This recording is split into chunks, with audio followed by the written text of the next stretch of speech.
Salah satu lokasi yang masih tergenang banjir adalah wilayah Kecamatan Maros Baru. Ketinggian air sempat mencapai 1 meter lebih.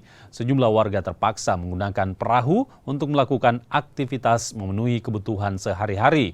Dari data pemerintah daerah Kabupaten Maros, sedikitnya ada 7 titik dengan jumlah 800 rumah warga yang terisolir di tempat ini.